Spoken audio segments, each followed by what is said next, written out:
Hey yo, what's good? It's your boy Mixtape Moth, and today I'm gonna hit y'all with a review of the new Drake album entitled Certified Lover Boy. Let's get to it. Alright, so the sixth god, Aubrey Drake Graham, is back with his sixth studio album entitled Certified Lover Boy. Now, because Drake is a larger than life pop star, I'm gonna skip a lot of the background info. Although this is Drake's first full-length project since 2018 Scorpion. In 2020, to tide fans over, he released the Dark Lanes demo mixtape, which received mixed reviews. I know there are some traditionalists or older heads who strongly dislike Drake because he might represent everything that they dislike about commercial hip hop, but it is hard to deny Drake's ability to make bangers and his overall rapping skill when he feels like rapping. So this project, Certified Lover Boy, is another long listen, just like Kanye's Donda album, but fortunately not quite as long. It's just an hour and 26 minutes. Now, in terms of the features, it is pretty status quo for an artist of Drake's stature. He's got Lil Durk, Lil Baby, Rick Ross, Lil Wayne, Kid Cudi, Young Thug, Travis Scott, and Jay-Z. No one really different or unexpected, unfortunately. But with that being said, let me go ahead and just hit y'all with this track by track breakdown. The opener, Champagne Poetry, has this sped up Beatles vocal sample on top of light percussion. It's a two-part beat. The second portion has this bright gospel choir backdrop. This track is filled with a combination of boastfulness and that introspection that you can always expect from Drake. Overall, I feel it's a strong opening track, and I have no complaints as I feel he's rapping well, and I like the sample-based production from 40. Track 2, Papi's Home, finds Drake arrogantly viewing himself as the father to many rappers. He's also playing into the deadbeat dad persona that has followed him since his beef with Pusha T. The Papi or Daddy's Home theme is also meant to symbolize Drake's return after being absent with an album for all this time. Now, this is set to a cheerful sample flip from Montel Jordan's Daddy's Home.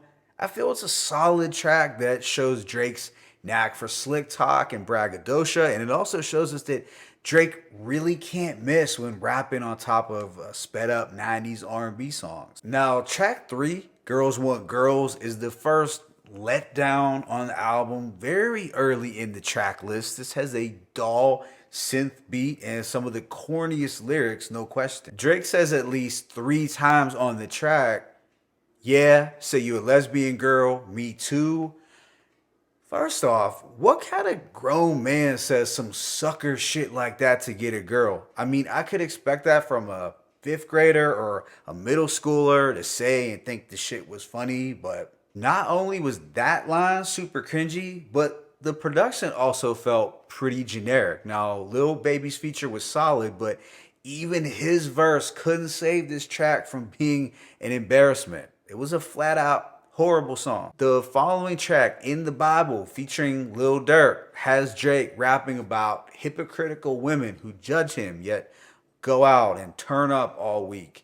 It's kind of a lame concept for a song. This is set to a tranquil and cloudy instrumental. The Lil Durk feature is actually pretty standout.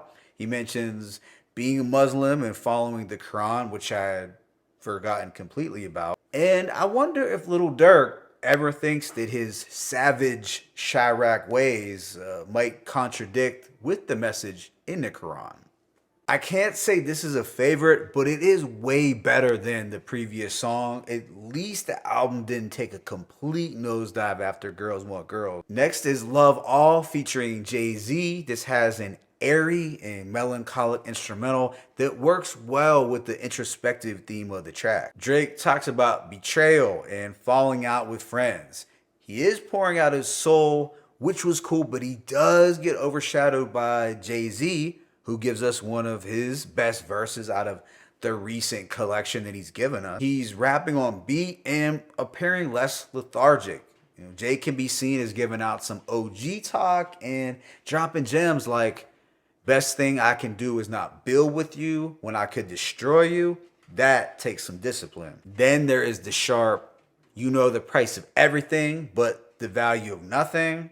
Yeah, all in all, it's a dope record and one of the highlights from the project. Right after is Fair Trade featuring Travis Scott. Now, this ends up being the first real banger on the album. It's set to an atmospheric trap beat that samples from Charlotte Day Wilson. Now, I can't say that this song is on the level of their Sicko Mode collaboration, but Drake's flow is on point and the hook sticks out. He talks about losing friends, but finding peace in the process. So that's a fair trade. I would imagine that this will likely become one of the more commercially popular songs from the album. The only thing that bugged me about this song was not the actual song itself, but because during Drake's promotional Billboard rollout, he had indicated that Houston's hometown hero would be appearing on the album. Now, when I think about possible hometown heroes coming out of Houston, Travis Scott's name doesn't even remotely come to mind. I'm thinking more along the lines of guys like Trey the Truth, Bun B, and Jay Prince. Yeah. Track 7, Way Too Sexy, featuring Young Thug and Future, actually manages to be worse than the Little Baby song, which I didn't even think was possible. It is by far the weakest Drake single that I've ever heard. The Right Said Fred, I'm Too Sexy sample is trash. It's an immediate skip. I couldn't even stand 10 seconds of this. Track 8 is the vibe heavy TSU, which finds Drake expressing his affinity for Houston culture. This features OG Ron C of Swisher House fame. Now, perhaps this was the hometown hero that Drake was referring to, even though he doesn't get acknowledged as a proper feature. So there was a bit of controversy surrounding this track because Drake samples a portion of an R. Kelly beat. But yeah, this instrumental has a wavy, atmospheric, and smooth tone. On this record, which could be looked at as a simping anthem, Drake shows support for a stripper who is trying to go legit and start her own business. Because you got to remember, deep down, Drake is a really good guy who cares. There were a couple of things that I really liked about this track. One was the homage that was being paid to Houston culture, especially with the chopped and screwed opening words from OG Ron C, which really set the tone. Also, this song shouts out TSU, which is a well-known historical black college in Houston. So props to Drake for showing love to the HBCUs. We get a continuation of Drake's infatuation for Houston on the following song, In Too Deep. This features Future on the second leg of the track where there is a beat shift. Now, this first beat samples from Bun B's Get Throwed remix, which was a Dirty South banger from the mid-2000s. It featured Jeezy, Jay-Z, Pimp C, and Zero. Drake has a line here that really resonated with me. Kept the Galleria open till 10 for you and your friends. You know how I spend in the HOUSTON. So I felt a personal connection to this.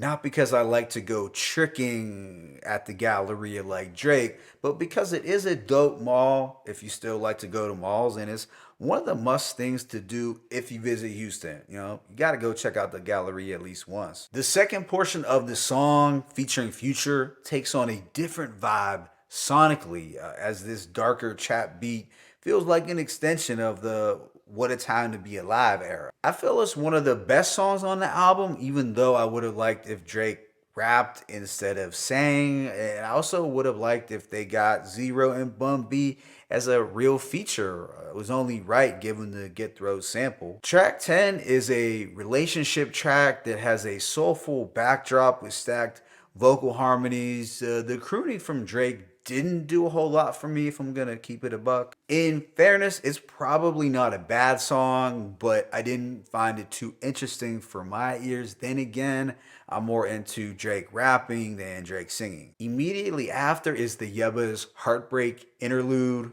Now, I'm sure hardcore Drake fans will consider this to be one of the better songs on the album, but you know, for me, this really isn't the type of sound that I want to hear on a Drake album. Sure, the instrumental was elegant and classy, and the singing was likely beautiful, but I personally found this to be a snooze fest. Thankfully, things pick up on the following track, No Friends in the Industry. Now, this is set to a darker Memphis style trap beat that samples from 3 6 Mafia. It's a straightforward and dependable Drake banger. This one deals with Drake's continued inability to trust people in the industry. The theme is similar to that on Fair Trade. Drake raps, "You dudes ain't no kin, and that's a fact." And I'm like, Shikari, smoke 'em on and off the track.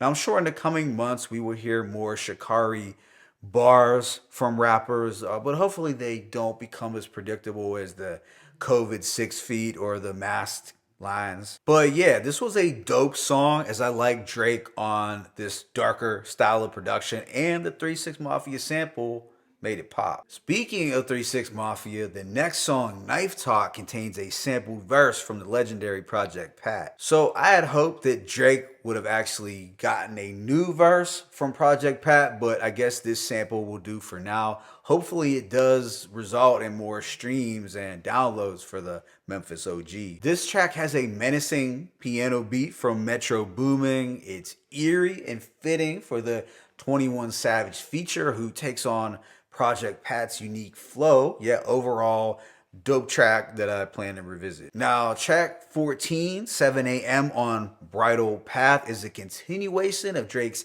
AM/PM series songs, which have all been fire. There are a lot of quotables and bars to unpack here, but in the interest of time, I'm not going to dissect any bars, but just know that Drake spazzed, snapped, and bodied this beat. So if you like rapping Drake, then this will likely be one of your favorites. I personally feel Drake is at his best when he gives us straight rapping with no hook. This reminds us that he's still an MC and not just a pop star. The subsequent track, Race My Mind, might be the only full R&B song that I actually like. This has a luxurious late night production flavor and random Biggie vocal samples added. What comes next is Fountains. Now, this has that international kind of Drake vibe. You knew he was going to include at least one song like this on the project. The beat is very wavy and colorful. It does kind of have a controller feel, but without the catchy melody. And really, the only good part of this song is the production, as the singing doesn't stand out at all. Track 17, You Only Live Twice, was a strong moment on this record. This can be looked at as the sequel to The Motto. The beat provided by Bank is a soulful banger. I felt Rick Ross's verse was solid and a lot better than some of his recent low energy features. Drake's verse was dope, although he does compare himself to Michael Jackson, which I'm sure will trigger some folks. I believe he also takes a jab at Swizz Beatz. But it was Lil Wayne who had the MVP verse. He is 2 for 2 in my opinion, as this latest verse, as well as his feature on Westside Gunn's Hitler Wears Hermes 8, have been fired. Track 19 is IMY2 featuring Kid Cudi. So I was lukewarm about this record because it doesn't sound bad, but it's not too impressive either. It just kind of exists. There were no real fireworks with this collaboration, unlike when Cudi works with Kanye. Yeah, this was underwhelming, but not horrible. The second to last track is fucking Fans. This has a wavy yet rainy day style beat. Here, Drake shares his regrets for having sex with his fans, which is the complete opposite of Ghostface Killah's unapologetic line, "Yeah, you GD right, I fuck fans." I don't have a major problem with this song, as I dug the production quite a bit, but I don't have this as a favorite. The album then ends on a strong note with The Remorse, produced by 40. This has a chill soundscape with twinkling keys and some faint vocal harmonies. Here, Drake shows love to all the day ones who held him down over the years. His words come across as heartfelt and genuine. There are additional moments of self-reflection on the second verse as well. Yeah, I feel this was an effective song to close out the album with. Overall, I give this album a rating of a strong 2.5 mics. I know it might sound repetitive at this point, but I will make the similar argument that I did on Donda, and that is that if Drake would have trimmed down the track list, this would have been a much better album. Because there are some really good songs on this project, as I like about 11 out of the 21 tracks, which isn't a terrible ratio, but there are some really terrible songs like Girls Want Girls and Way Too Sexy. And if I'm gonna be completely honest, I didn't really care for most of the R&B tracks, as I felt they were a little bland. A couple were decent, but I prefer the darker and more aggressive Drake anthems, like the stuff we got on If You're Reading This Is Too Late and The First Side of Scorpion. Now, when Drake was rapping, he did it on a fairly high level, like on the track 7 a.m. on Bridle Path. I feel I was looking for more songs of that nature rather than the watered down R&B one. But one thing that I really dug about this album was Drake's continued efforts to pay homage to the musical scene of both Memphis and Houston, two cities who have had a major impact on the landscape of Southern hip hop since the mid 90s. I feel Drake's connection to both cities comes from a genuine and a real place. Consequently, those were some of my favorite moments on the album. It will be interesting to see, though, which tracks from this project really take off commercially, because it didn't seem like there were too many noticeable bangers that I could see doing as well as on previous projects. But yeah, at the end of the day, this was a mixed bag. My favorite tracks include Champagne Poetry, Love All, Fair Trade, TSU, In Too Deep, No Friends in the Industry, Knife Talk, 7 a.m. on Bridle Path, You Only Live Twice, and The Remorse. Let me know what you thought about this album in the comment section below. It's your boy Mixtape Moth. I'm signing out, but be sure to hit that like button and please subscribe.